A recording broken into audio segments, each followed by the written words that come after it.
totoo lang, ito yung unang pagpunta namin doon. Talagang mahirap yung daan, maputik, at isa pa sa problema namin ay umaambot.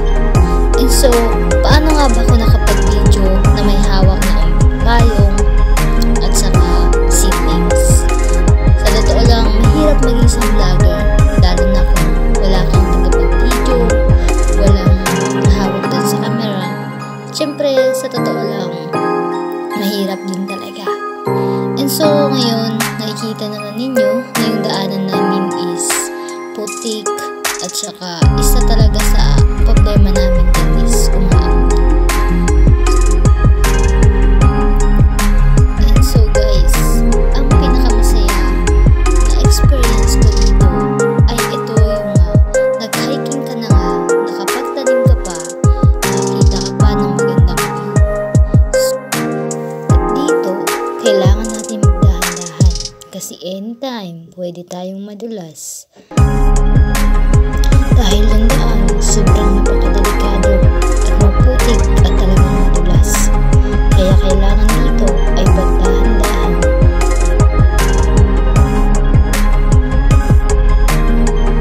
Hindi ko man inaasahan na ganun yung dadaanan at ganun yung mapupuntahan.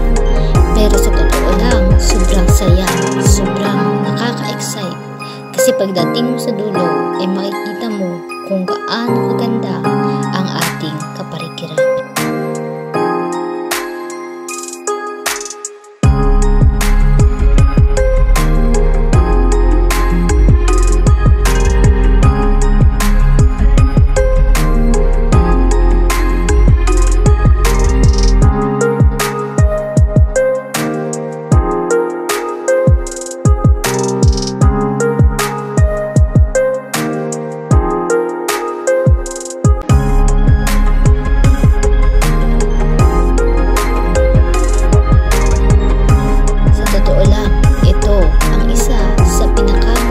Experience na naranasan ko sa buong buhay ko.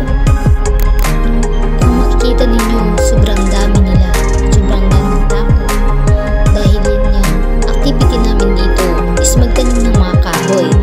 At siyempre, hindi lang naman yun. At kailangan dito ng pagmamahal upang ang tatanim natin ay mabubuhay. Siyempre, hindi naman mawawala ang picture taking dito. Siyempre, sa isang lugar na pinakamaganda, ang view talaga ang isa sa nagpapaganda sa ating mga. So ano pa ang ating magagawa kung hindi tulungan ng ating kalikasan? Yun lamang, at sana kapag enjoy